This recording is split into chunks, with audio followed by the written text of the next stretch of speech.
A graça e a paz do nosso Senhor e Salvador Jesus Cristo seja com todos. Amém? É um prazer novamente estar aqui com os irmãos. Ontem nós estivemos trazendo também a pregação, a meditação da Palavra de Deus. E eu quero aproveitar esse momento, principalmente para aqueles irmãos que não estiveram ontem, para trazer uma informação acerca do livro que nós escrevemos. Eu e minha irmã escrevemos um livro, Navegando com Propósito. Esse livro é um livro que fala sobre habilidades de inteligência digital para cristãos. Lá na nossa igreja, já aconteceu com algumas pessoas isso. Algumas pessoas tiveram a sua conta hackeada e perderam dinheiro, às vezes 10 mil, 20 mil, uma irmã que tinha uma poupança mirrada, que ela tinha conseguido com muita dificuldade durante vários anos, ela acabou perdendo tudo justamente por causa de uma senha que ela tinha feito e passado para outra pessoa. E esse livro que nós escrevemos também tem esse objetivo, de orientar as pessoas, orientar os nossos irmãos e irmãs, e até mesmo com alguns textos bíblicos. Por exemplo, teve um personagem bíblico que não foi cuidadoso em relação à sua senha e perdeu tudo. Perdeu até os seus cabelos, né? Foi Sansão. E a gente procurou trazer nesse livro alguns textos bíblicos que fundamentem algumas preocupações que nós temos nesse mundo digital que hoje nós vivemos. Então, os irmãos e irmãs que desejarem ler esse trabalho, eu creio que livros são extensão do nosso ministério. Nós não fazemos livros para ficar ricos, muito pelo contrário, demora muito para vender um livro. E é um investimento muito alto também. Mas nós entendemos que isso na verdade, uma extensão da palavra. Esse livro alcança pessoas que a gente jamais pensaria em alcançar. Pastor Enéas Tonini escreveu mais de 80 livros. E um livro dele, que foi o Batismo no Espírito Santo, foi um best-seller, foram mais de 100 mil livros vendidos e também influenciou toda uma geração de batistas brasileiros, e não só batistas brasileiros, até pentecostais, que não tinham material como aquele que ele escreveu. Então, é importante a gente ler, é importante a gente entender que os livros são nossos amigos. O Timóteo, aliás, o apóstolo Paulo falando a Timóteo, na segunda carta dele, diz, traz os livros. Além de ele lembrar de várias pessoas no finalzinho da carta, ele disse para Timóteo, me traz os livros. Então é muito importante que nós sejamos amigos da leitura.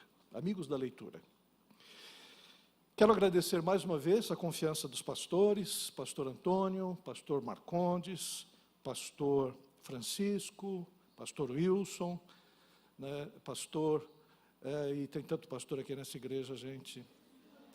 Pastor José Carlos, né? Então, graças a Deus, né, que temos tantos pastores queridos aqui que estão nos ajudando aqui. E eu encontrei vários pastores também, e cada pastor me leva para almoçar, né, para jantar. Então, isso é uma bênção tremenda, né? Conversar com um pastor, amigo, e ainda almoçar, jantar, é uma bênção completa. Mas, queridos, vamos abrir a palavra de Deus. Quero convidar a todos a abrirem a Bíblia em João, no capítulo 20. Outro dia, na nossa igreja, eu era pastor ainda de uma congregação, a congregação na Vila Nova Caxeirinha, que nós tínhamos aberto com 8 pessoas. E na congregação, eu pedi para que os irmãos abrissem Ezequiel. E tinha uma irmã que dizia assim, no meio antes da pregação, na hora de encontrar o texto, ela disse, pastor, não tem Ezequiel na minha Bíblia. Eu falei, irmã, que coisa feia, irmã. Na escola bíblica dominical está aí, temos os cursos durante a semana, né? Irmão, por favor, ajude a irmã a encontrar Ezequiel na Bíblia. Aí o irmão foi e tal, falou, pastor, não tem Ezequiel na Bíblia. Eu falei, não é possível, meu irmão, escola bíblica dominical, amanhã também, você está convidado. Aí eu peguei a Bíblia, dá essa Bíblia aqui. Aí eu olhei, abri, não achei Ezequiel na Bíblia, não tinha. Era uma Bíblia que estava com defeito. Então, se na tua Bíblia tem algum defeito como esse, fala com o pastor Antônio aqui, ele compra uma Bíblia novinha para você, viu? Tá bom? É verdade, né, irmã? João capítulo 20, a partir do versículo 1, diz assim: No primeiro dia da semana, Maria Madalena foi ao sepulcro de madrugada, sendo ainda escuro, e viu que a pedra estava revolvida.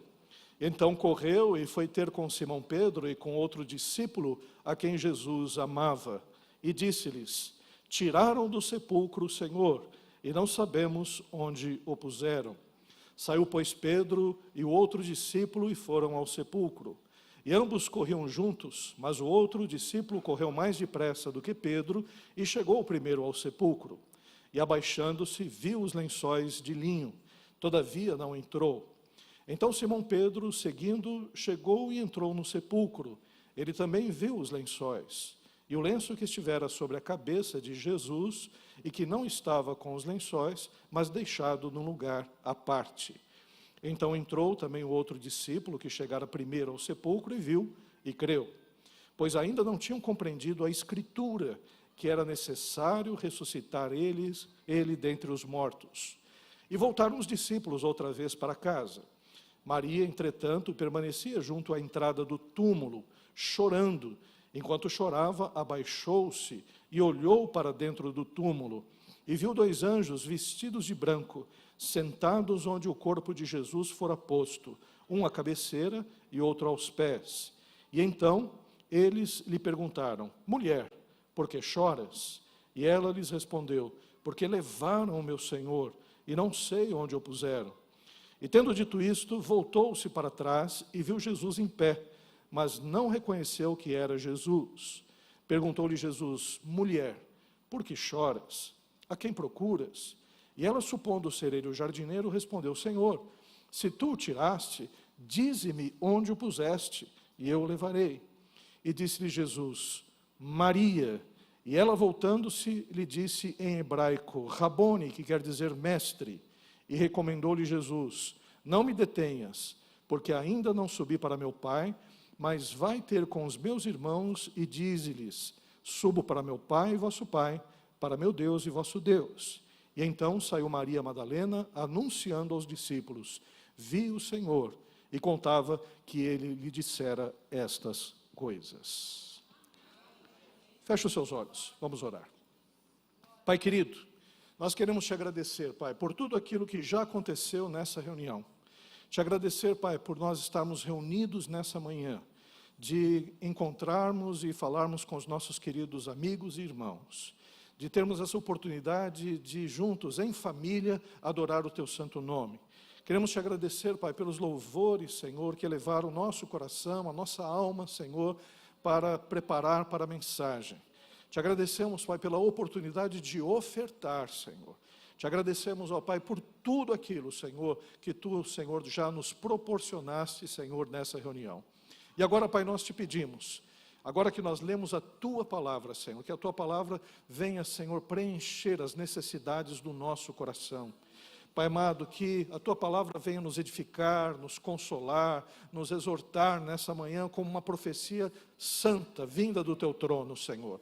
E Pai amado, nós te pedimos também, Senhor, que toda distração, tudo aquilo que pode atrapalhar esse momento precioso, caia por terra em nome de Jesus, ó Pai.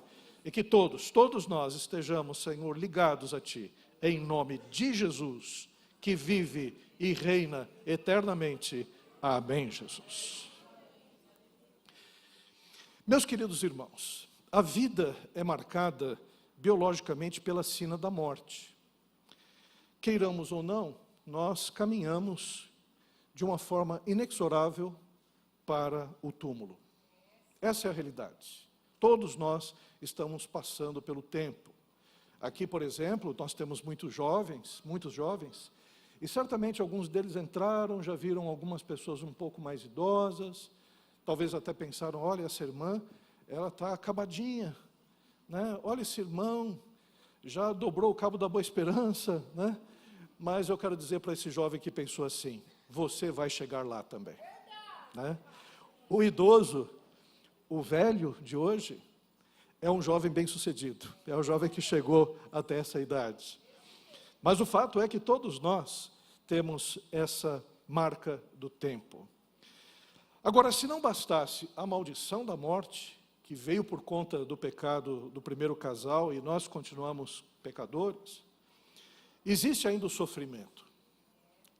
Por melhor que seja a nossa vida, nós somos marcados também pela dor.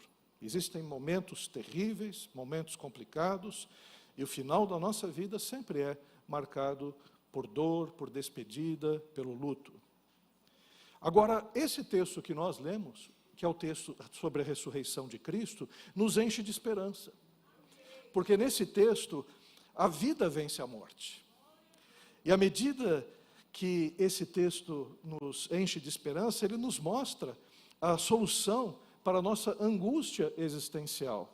Porque nós somos o povo que acredita na vida eterna.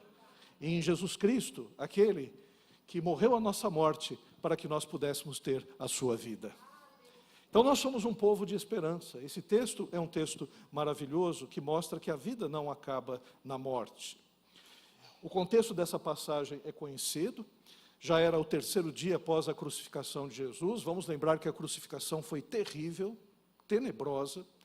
A crucificação iniciou com um terrível linchamento de Jesus, em que ele foi barbaramente açoitado, foi cuspido, ultrajado, colocaram uma coroa de espinhos na sua cabeça, e ele sofreu todo esse ultraje, justamente para que pudesse pagar todos os pecados, pagar todas as transgressões que nós cometemos, que, como Isaías 53 diz, o castigo que hoje nos traz a paz recaiu sobre ele. E nesse tempo terrível que foi a crucificação, no outro dia, que foi o sábado, a paixão foi na sexta-feira, no sábado os discípulos estavam reunidos, estavam tristes, medrosos, com medo, oprimidos por conta de toda a situação, acreditando que talvez eles mesmos fossem depois perseguidos e mortos. Todos estavam evidentemente confusos. Jesus Cristo, ele foi colocado num sepulcro, foi sepultado pelos seus discípulos, foi num sepulcro novo, emprestado, como a profecia também de Isaías 53 mostrava, que entre os ricos ele seria sepultado. E ele foi fechado por uma pedra que rolou, né? Os sepulcros daquela época eram cavados na rocha, uma pedra que rolava, e foi selado pelo Império Romano, para que ninguém pudesse roubar o corpo, porque havia o medo de que o corpo fosse roubado pelos seus discípulos. O Império Romano então estabeleceu: ninguém mexe aqui. Colocou um destacamento de soldados à frente do túmulo, justamente para que não houvesse nenhum tipo de intercorrência. Mas, irmãos e irmãs, nós sabemos da história. Na madrugada de domingo, a vida vence a morte.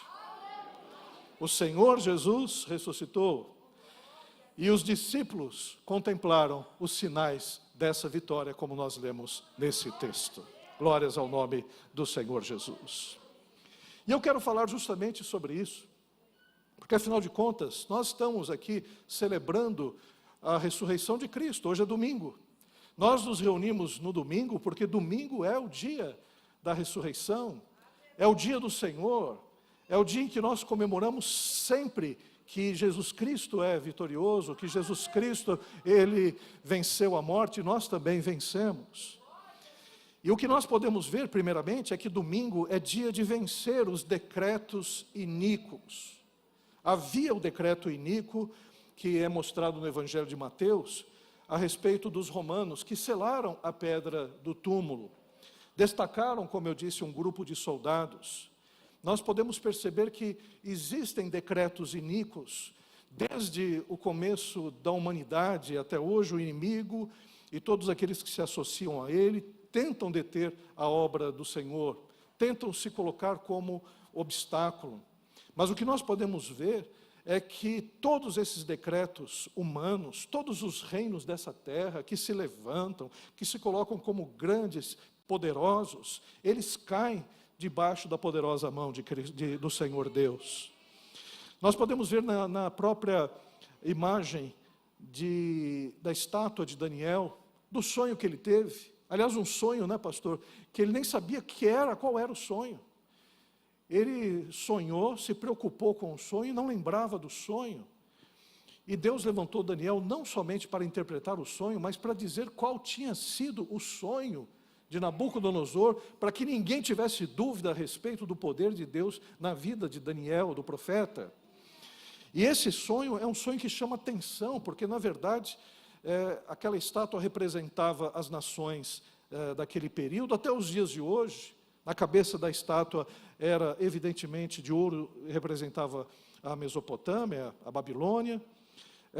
Na parte do seu tronco nós temos a representação do Império Persa, na cintura e nós temos a representação do Império Grego-Macedônico, nas pernas a representação do Império Romano, e nos dedos da estátua, aquela junção, eu acredito, dos reinos bárbaros com o Império Romano, que deu origem às nações europeias, que deu origem às nações filhas da Europa também, como os Estados Unidos, como o próprio Brasil, que são filhos desses povos bárbaros, com essa junção dos povos latinos, as línguas que se entrelaçam, o inglês, o francês, depois vai surgir, depois desse entrelaçamento.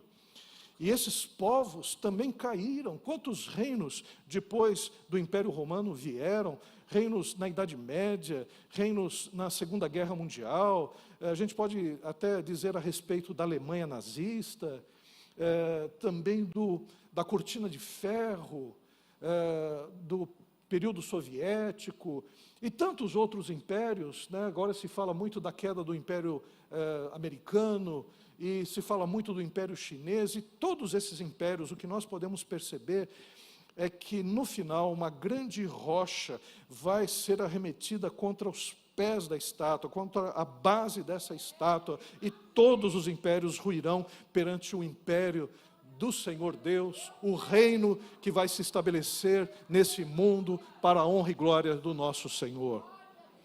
Então nós aqui celebramos essa vitória. Nós não confiamos nos reinos humanos, não confiamos nos poderes políticos. Os poderes políticos podem se levantar contra a igreja, mas o resultado vai ser sempre mais evangelização, mais poder, mais igreja, porque as portas do inferno não prevalecerão contra a igreja de Cristo Jesus. Essa é a nossa realidade. Tertuliano dizia o seguinte, que toda vez que morria uma pessoa lá naqueles terríveis estádios romanos, perseguidos pelos romanos, naquele espetáculo dantesco que era aquelas mortes terríveis pelos leões, ele dizia o seguinte: o sangue dos mártires é a sementeira da fé. Todo mártir que morria, derrubava, que caía ali, o seu sangue era esparramado no chão, mais e mais pessoas acabavam se convertendo, porque é o poder do Evangelho de Cristo que muda os corações, e o testemunho, até a morte, que é o testemunho mais poderoso que alguém pode dar, mexia evidentemente com os corações. A palavra mártir, ela quer dizer testemunho. Os mártires eram testemunhas do poder de Deus, do amor de Deus, entregaram a sua vida e por isso muitos e muitas puderam ser alcançados e abençoados. Então domingo é dia de vencer os decretos iníquos, as forças da maldade que pelejam contra o reino de Deus não podem vencê-lo. Outro aspecto que nós podemos ver aqui no texto: domingo é dia de recomeçar. O luto e o pesar da morte de Cristo são substituídos pela alvorada da ressurreição. Para cada sexta-feira da paixão, existe um domingo da ressurreição. Nós que estamos aqui, estamos celebrando justamente esse domingo, esta ressurreição. Eu lembro que um dia nós tivemos uma notícia tão triste na igreja de um rapaz que havia tomado um tiro de um assaltante. Ele que era mecânico de motos, ele era especialista em Harley Davidson, e trabalhava com afinco e tudo mais.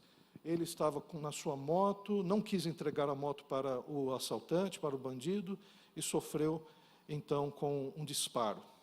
O disparo entrou na cabeça dele. A bala ficou alojada na cabeça. E ele perdeu os movimentos aqui, da cabeça para baixo. Foi um dia terrível. Um dia que fez com que todos nós ficássemos tão tristes, porque, afinal de contas, era uma vida que ia sofrer bastante por conta dos resultados dessa tentativa de assassinato. Aí eu fui um dia visitá-lo, logo depois que ele foi operado. Fui lá no hospital, e ele disse: pastor, que bom que você veio aqui. Eu fiquei contente, né? Falei: poxa, que bom, né? Ele, nessa situação, feliz porque eu estava ali visitando, né? Ele disse: pastor, que bom que você está aqui. Pastor, eu precisava de alguém aqui para me ajudar. Pastor, você pode coçar o meu nariz? Eu fui lá, cocei o nariz dele, porque ele não se movimentava, né? E aí, voltei penalizado para casa, orando ao Senhor, e ele foi melhorando, irmãos. A instrumentista que ajudou na cirurgia era membro de uma igreja batista nacional, lá da Vila Maria. E ela disse o seguinte: pastor, se a bala fosse um pouquinho mais para dentro, ele perderia a capacidade de ver, de se comunicar com as pessoas, ele ficaria vegetando. Foi por coisa de 1 milímetro que não foi atingida essa parte no cérebro. E, pastor, a boa notícia é que ele vai recuperar os movimentos. E ele foi recuperando os movimentos. E um dia, quem entra lá na igreja? Ainda com andador, ele entra com andador, né, antes de começar o culto. Até dei uma bronca nele, falei: não, rapaz, não era para você entrar agora, não. Era para você esperar o momento da oração, aí você entrava e brinquei com ele, né? E ele falou: pastor, estou andando, pastor. Estou andando. E aí, depois de um tempo, ele andando plenamente, recuperou todos os seus movimentos e continua hoje trabalhando como mecânico para a honra e glória do nome do Senhor Jesus. Então, a gente percebe que existem momentos difíceis na nossa vida, mas existe um momento também da mudança, um momento do recomeço. Para cada noite de aflição e dor, existe uma manhã de esperança e recomeço. Pode a tristeza durar todo o anoitecer, mas a alegria vem ao amanhecer. Nós cremos nisso, somos um povo de esperança. Mas, além disso, nós vemos nesse texto também que domingo é dia de aprendizado e entendimento. Irmãos, nós estamos aqui não é à toa. Jesus Cristo aqui, nesse texto, João ele fala que eles ainda não tinham compreendido a Escritura, que era necessário Jesus Cristo ressuscitar dentre os mortos. E nesse dia, os olhos deles foram abertos para o novo, para essa revelação que até então estava obscura na mente deles, eles não queriam aceitar, e aí depois eles entenderam. Domingo é dia dos nossos olhos serem destravados, destampados, para que a gente, desvelados, para que a gente possa entender a vontade de Deus na nossa vida. Quantas e quantas vezes eu escutei acerca do texto do Salmo 23, e toda vez que eu ouço o Salmo 23, Deus trabalha de uma forma diferente na minha vida, na nossa vida. A palavra de Deus, ela atende períodos diferentes da nossa vida. Eu sou cristão desde muito cedo, né? Eu fui apresentado na igreja, sou filho de pastor, sou neto de pastor, casei com a Deise, que também é filha de pastor, neta de pastor. Se tem uma coisa que eu experimento na minha vida, é essa bênção hereditária, né? de ter tido um avô cristão, uma avó cristã, dos dois lados. E aí, o que eu tenho percebido, essa vivência toda na igreja, ela é interessante porque a gente poderia dizer: mas não tem uma hora que isso, como diz lá em São Paulo, que isso empapuça, tem uma hora que isso não acaba não tendo mais o mesmo efeito, Não, nós servimos um Deus que uma das características e um dos atributos dele é justamente o fato de ele ser infinito. Nós temos um Deus que ele é extremamente criativo e a sua ação é uma ação eterna. Um dia um amigo meu chegou e disse: Maurício, você está me falando de céu, mas não vai ser meio monótono o céu, não? A gente não vai ficar ali pulando de nuvenzinha em nuvenzinha, tocando arpinha, vestido de branco, não vai ser uma coisa meio chata? O inferno não vai ser mais animadinho, não? Eu falei: olha, você não conhece o Evangelho, você não conhece o Deus, porque uma das características de Deus é ser infinito. E se tem uma coisa nessa terra, nós nos cansamos sim das pessoas, nos cansamos das pregações. É muito interessante, porque nós que estamos no Evangelho, a gente ouve um pregador novo, a gente vai ouvindo a sua pregação, chega uma hora que a gente se cansa do pregador. Aí depois a gente ouve outro pregador, e a gente se cansa do outro pregador. Mas da palavra de Deus a gente não se cansa. Nessa vida, a gente se cansa das coisas. Quando somos crianças, a gente gosta de uma bolinha, a menina gosta de uma boneca, mas depois o menino quer um videogame, quer um celular, depois o videogame é de um outro estilo, depois a gente quer um carro, uma bicicleta, um carro, um Fusca, depois a gente quer um SUV, e a gente vai se cansando das coisas. Mas de Deus a gente não se cansa. De Deus a gente não se cansa, porque Deus é infinito. A eternidade, nós vamos aprender eternamente com Deus. Nós vamos ter uma vida com Deus eterna, em que a gente vai sempre mergulhar e descobrir mais de Deus. E a gente tem uma prova disso. A prova disso é o universo. A gente não chegou na esquina da Via Láctea. A gente chegou só até na Lua. E tem gente que até não acredita, né? Mas a gente chegou na Lua. E nós temos uma imensidão no universo. Sextilhões de estrelas, planetas incontáveis. Um dia, no James Webb, o sujeito diz: olha, vamos apontar para esse lado que parece que não tem nada no universo. Aí vem um microscópio, que é o James Webb, e descobriu mais estrelas, mais planetas, mais coisas orbitando numa galáxias distantes da nossa. Então, se Deus, Ele criou tudo isso, criou também a nossa vida, criou essa criação maravilhosa, que é também infinita. Tem gente descobrindo espécie ainda hoje. Nós temos a honra de ter um pastor aqui, biólogo, né, que sabe o que eu estou falando, que ainda se descobrem espécies novas de peixes. Meu Deus do céu, que Deus é esse? Que quando criou todas as coisas, criou abundantemente, para nos mostrar que a gente nunca vai se fartar de Deus, nunca vai se cansar de Deus. E é o que nós vemos, toda vez que nós nos reunimos nesse lugar, Deus tem algo novo para a nossa vida, Deus nos orienta, é alimento fresco, é alimento feito na medida, para que a gente possa ter esse desvelamento de várias áreas da nossa vida que antes estavam complicadas, embrutecidas, e no domingo, que é o domingo da ressurreição, nós aprendemos sobre as Escrituras e aprendemos sobre a vida. Glórias ao nome do Senhor Jesus. Domingo é dia de ter os olhos desvendados para o novo de Deus. Mas além disso, domingo é dia de celebração. Maria não se conteve de alegria ao saber que Jesus estava vivo. Eu creio que Maria agarrou os pés de Jesus. O texto não diz. Mas quando Jesus, ele diz: não me detenhas, é que a alegria de Maria foi tão grande que ela estava cercando, não estava deixando Jesus. Então eu creio que ela deve ter caído aos pés de Jesus. E Maria, ela certamente se alegrou, e é a marca de todos nós também, porque Maria Madalena, ao ver Jesus Cristo ressuscitado, ela celebrou essa ressurreição. A celebração deve ser a marca de todos os cristãos. Nós estamos aqui para celebrar a vida. Esse negócio de achar que igreja é uma coisa monótona, que igreja é uma obrigação, vir de manhã e vai ter a escola bíblica dominical, na verdade, um formato diferente, né, que é um estudo teológico. Olha que riqueza. Né? Muito crente acha que a escola bíblica dominical, o estudo teológico, de manhã, é a escadaria da penha do católico. Né? É uma penitência que os crentes têm que fazer. Não, é celebração. Teologia a gente estuda com a Bíblia na mão e os joelhos no chão. É algo de devoção.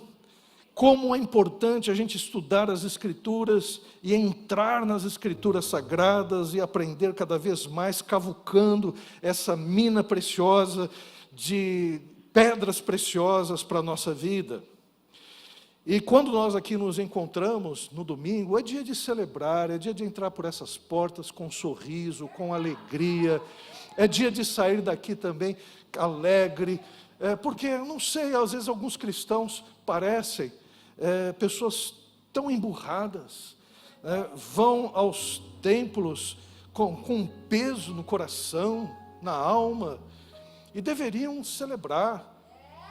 A gente, no domingo, é o dia da gente se arrumar, né, tomar aquele banho cedo para vir, porque ninguém aguenta também um crente, né, catinguento do lado.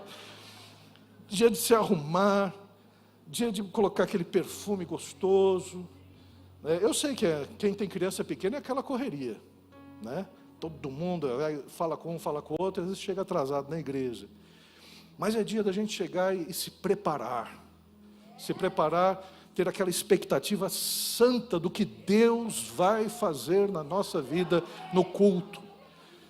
E simplesmente, se Deus não fizer algo extraordinário na nossa vida, simplesmente celebrar a ressurreição. Nós estamos vivos, temos a vida eterna.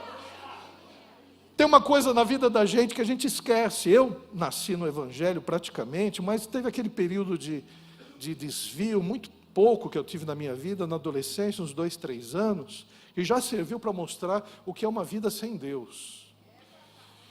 E quando eu voltei para Cristo, foi uma coisa tão gloriosa, tão grandiosa, que ali de fato eu tive uma conversão. Quem não é cristão e tem essa conversão, sabe do que eu estou falando. Tem um período antes e um período depois de Cristo. E uma coisa que a gente esquece, que é a questão da nostalgia de Deus que nós tínhamos antes de conhecer a Deus. Aquela saudade inexplicável. Aquele vazio que o Santo Agostinho dizia, que era o vazio do tamanho de Deus na vida do ser humano. E quando a gente é preenchido pelo Espírito Santo de Deus no novo nascimento, a nossa vida ganha sentido, ganha direção, ganha missão. Meus irmãos, minhas irmãs, uma coisa que nós devemos entender, o Sermão da Montanha é tão maravilhoso, porque nos primeiros versículos do Sermão da Montanha fala que nós somos bem-aventurados, felizes, satisfeitos, porque nós encontramos a razão da felicidade, a razão da vida. Aquilo que as pessoas buscam lá fora e que a gente buscou uma outra época, nós encontramos em Jesus. Jesus nos satisfaz plenamente. E nós que temos essa consciência, sabemos que Deus ainda não vai nos dar o melhor. Deus já nos deu o melhor, que é Cristo Jesus. O resto é consequência na nossa vida. Se nós já temos o melhor, se a nossa busca cessou, aí nós estamos fazendo o quê aqui nessa vida? Temos a missão, ser sal da terra e luz do mundo, como é a continuidade lá do Sermão da Montanha. Nós estamos em missão, somos um povo em missão. E o domingo é o dia de celebração por essa vitória, é o dia que nós dizemos: Senhor, nós somos felizes em Ti, nós cantamos. O coral agora está cantando aqui com alegria, bastante gente cantando, porque tem que celebrar mesmo a vitória de Cristo Jesus. Nós somos o povo mais feliz da terra, nós temos essa condição, nós possuímos uma alegria que não é nossa, é uma alegria que é fruto do Espírito Santo de Deus em nossas vidas. Tem um cântico antigo que dizia: essa alegria não vai mais sair, não vai mais não. Essa alegria não sai, porque é fruto do Espírito que habita nos nossos corações. Aleluias, glórias ao nome do Senhor Jesus. Ora, Tem uma coisa que me fascina nesse texto, porque domingo também é dia do anúncio das boas novas. E Maria Madalena foi escolhida para ser a primeira anunciadora das boas novas. É fascinante isso. Tinha que ser uma mulher. Primeiro que tinha que ser uma mulher. Segundo, em relação a Maria Madalena, a lei judaica dizia que um testemunho da mulher não era aceito. Tinha que vir acompanhado do testemunho do marido, do pai, de um homem. E Jesus Cristo, ele quebra essas normas. Porque o reino de Deus não é um reino de hierarquias. No reino de Deus, sim, existe uma hierarquia, ela é invertida. Porque são as crianças que nos apontam como é o cidadão do reino dos céus. No reino de Deus não são os fariseus e os escribas que são os mais importantes. Não, até mesmo os pecadores e as prostitutas arrependidas precedem os escribas e fariseus. Então Jesus Cristo faz questão que Maria Madalena seja a evangelista, seja a anunciadora das boas novas aqui nesse texto. Mas não é somente isso. Ora, Maria Madalena, ela teve uma experiência antes da conversão terrível, porque ela tinha sido possessa por 7 demônios. E Jesus Cristo a libertou. Mas pensem, como Maria Madalena era conhecida? Haviam várias Marias na época de Jesus. Maria, na verdade, é Miriam, né? É o nome de Miriam em aramaico, Maria. E muitas pessoas usavam o nome de Maria, muitas mulheres. Então, por isso, não havia sobrenome, mas havia Maria, filha de quem? Maria, parece coisa de mineiro, né? Você é filho de quem? Né? Pedro, Simão, Simão do quê? Filho de quem? Simão, filho de Jonas, né? Bar Jonas. Mas também havia outra forma de você localizar as pessoas, entender quem eram as pessoas. Maria era de Magdala, a terra de Magdala. Mas também Maria era conhecida como Maria, aquela que tinha tido 7 demônios. Ninguém quer ser conhecido assim. Imagine você na igreja, quem é aquele lá? É o Pedro. Que Pedro? O Pedro que era traficante. Aí o pessoal já até olha assim, será que se converteu mesmo? Porque a igreja, infelizmente, tem disso, né?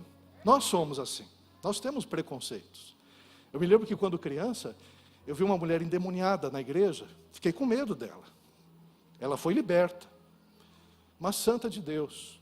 Mas um dia no aniversário da igreja, aquela festa maravilhosa, e fomos lá na fila do bolo. E na fila do bolo, quem é que estava lá? Ela. Num pratinho azul, dava para os meninos. Pratinho claro, para as meninas. E na minha vez, o pratinho era cinza. Era menino, coisa de 6 anos.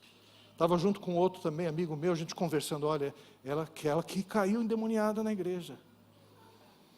E aí quando a gente pegou o bolo, ela toda sorridente, alegre, passou o bolo para a gente, eu peguei o pratinho, quando cheguei perto do lixo, joguei. Nem comi o bolo, porque eu fiquei com medo que pegasse alguma coisa em mim. Preconceito. Já pequenininha, a gente aprende preconceito desde cedo.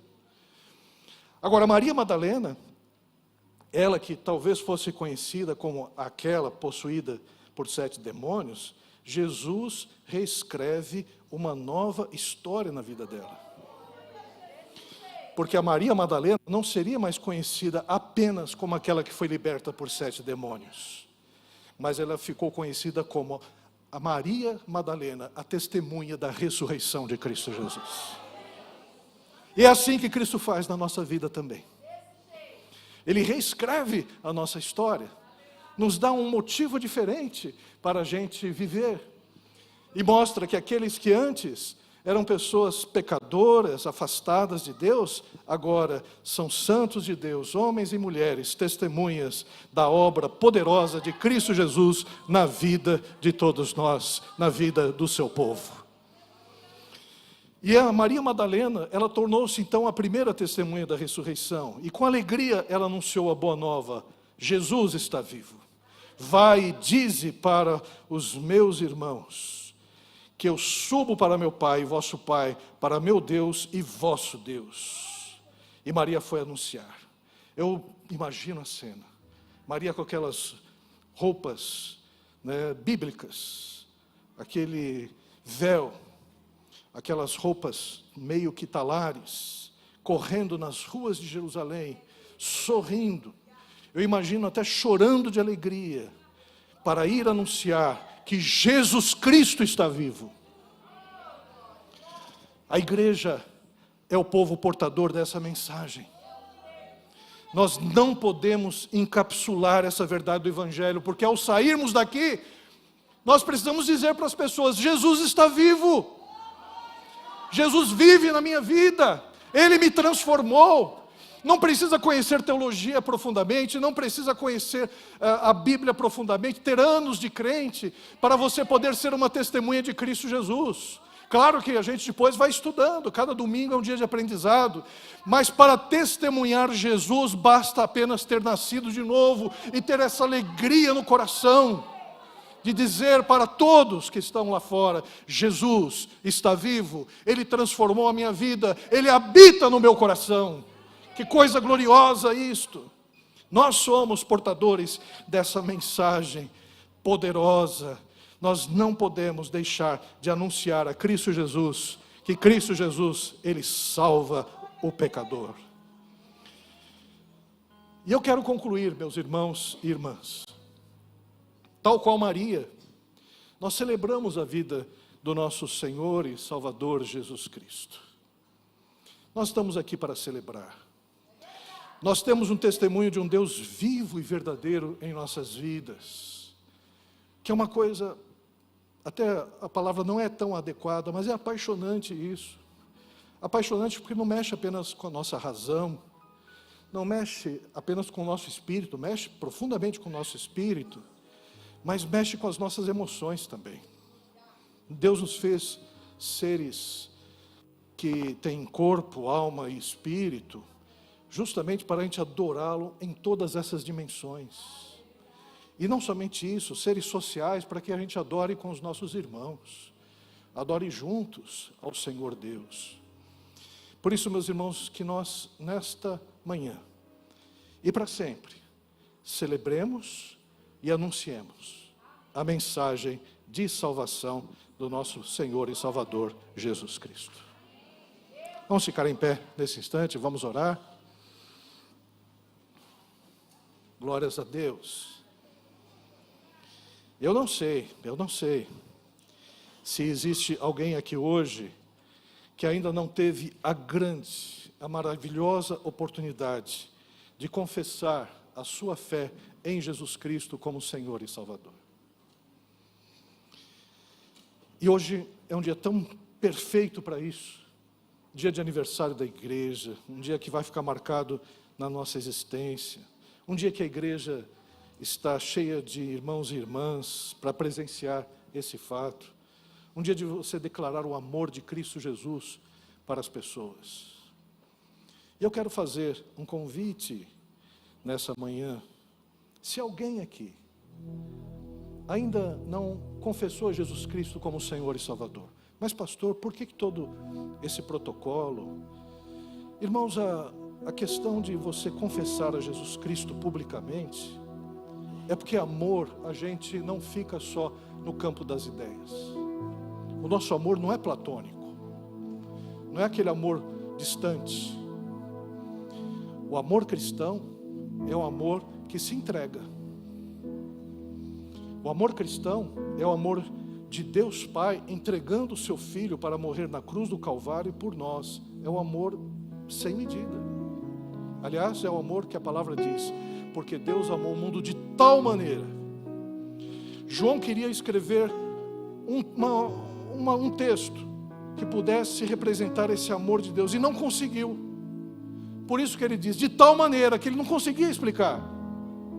Porque Deus amou o mundo de tal maneira, que enviou seu Filho, unigênito, para que todo aquele que nele crê não pereça, mas tenha a vida eterna.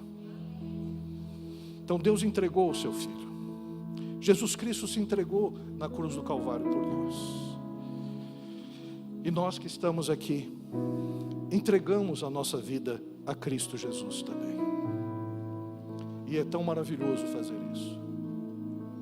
Eu me lembro perfeitamente quando eu voltei para os caminhos do Senhor.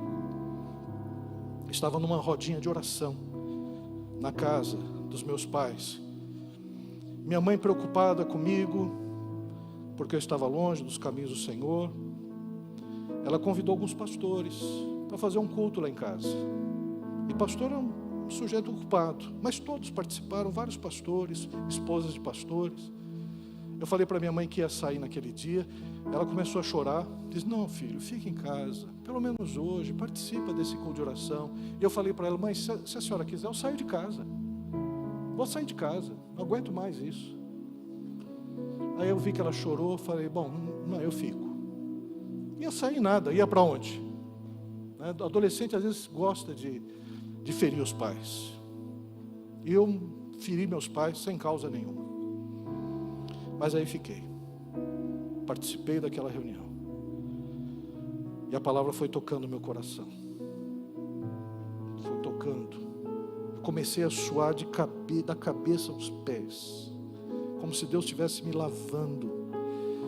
Tirando toda aquela imundície. Tudo aquilo que eu estava vivendo fora dos caminhos do Senhor. E aí uma irmã foi usada em profecia, irmãos. Foi falando tudo que Deus tinha para falar no meu coração. Aí eu me ajoelhei naquela roda. Eu pegava fogo, estava quente, vermelho.